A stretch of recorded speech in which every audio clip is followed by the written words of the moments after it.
অসহায় অপু বিশ্বাস মুখ খুলেছেন, গণমাধ্যমের কাছে স্বীকার করেছেন তার অসহায়ত্বের কথা।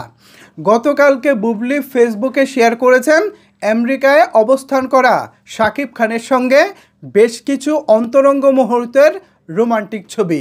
এই ছবিগুলো অনলাইনে আসার পরপরই সামাজিক যোগাযোগ মাধ্যমের সকল প্ল্যাটফর্মে ভাইরাল হয়ে যায়।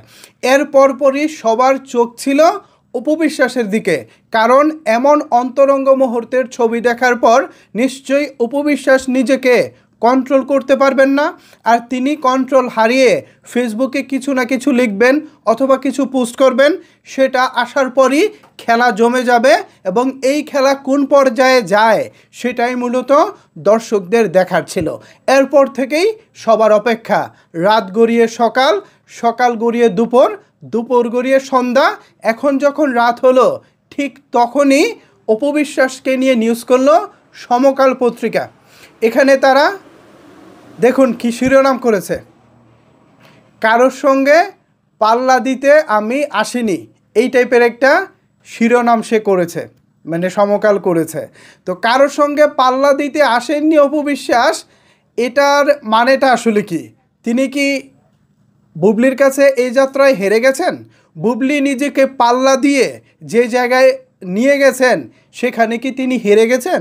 তবে কি অপু বিশ্বাস হার মেনে নিয়েছেন?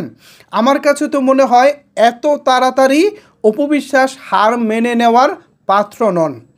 তবে এখানে হয়তো বা তিনি অন্য কোনো কিছু বুঝিয়েছেন বা অন্য কোনো বিষয়বস্তু হতে পারে, বাট নিউজে যেটা দেখলাম ওই সাকিব, বুবলি এবং গতকালকের ছবিগুলোর ইঙ্গিত করেই নিউজটা করা হয়েছে।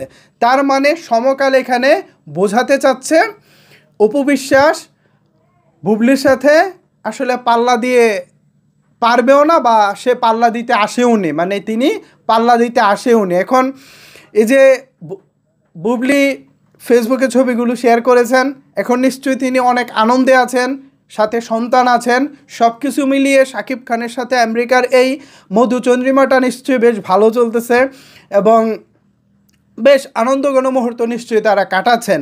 তো অন্যদিকে অপু বিশ্বাস সত্যিকার অর্থে এখন তার মন মানসিকতা কেমন, কোন পর্যায়ে তিনি আছেন, তার এটা আসলে ওইভাবে জানা যায়নি। তবে পত্রিকার মারফতে যতটুকু বুঝলাম, এখানে অপু বিশ্বাস আসলে হতাশ। এখানে তিনি তার অসহায়ত্বের কথাই স্বীকার করেছেন, কারো সাথে পাল্লা দিতে আমি আসিনি, এর মানেই হচ্ছে তিনি তার দুর্বলতা স্বীকার করে নিয়েছেন, তিনি আর নিজেকে এখানে বাড়াতে চাচ্ছেন না। তবে দেখা যাক অপু বিশ্বাস তিনি তার এই কথায় কতক্ষণ স্থির থাকতে পারেন। অপু বিশ্বাস কতক্ষণ স্থির থাকতে পারেন এটাই আসলে দেখার বিষয়, কারণ এখানে তো তিনি স্থির থাকার কথা না, বা অতীতেও তিনি স্থির ছিলেন না, কোনো না কোনোভাবে খোঁচাখুচি চলেছে। বাট এবারের ব্যাপারটা একটু ভিন্ন। 24 ঘন্টা পার হওয়ার পর সমকালে এই নিউজটা এসেছে এবং এর মধ্যে অপু বিশ্বাস তিনি তার অসহায়ত্বের কথাটাই স্বীকার করেছেন যে কারোর সাথে তিনি পাল্লা দিতে আসেননি, এই টাইপ কিছু। তো যদি তিনি চুপ থাকতে পারেন, আই হোপ সো তার জন্য ভালো, এই সম্পর্কগুলোর জন্য ভালো। আর যদি তিনি চুপ না থাকেন, এটা নিয়ে আরও কথাবার্তা চলে, তাহলে তো ভাই ব্যাপারটা অন্যদিকে চলে যাবে। যাই হোক, তো এ বিষয়ে আপনারা কি ভাবছেন এটা জানিয়ে দিতে পারেন নিচের কমেন্টস বক্সে। আর আমার কাছে মনে হচ্ছে খেলা জমতেছে, দেখা যাক সামনে কি হয়। তো ভিউয়ার্স, এই ছিল আপাতত এখনকার মতো আপডেট। ধন্যবাদ সবাইকে এতক্ষণ আমার সাথে থাকার জন্য।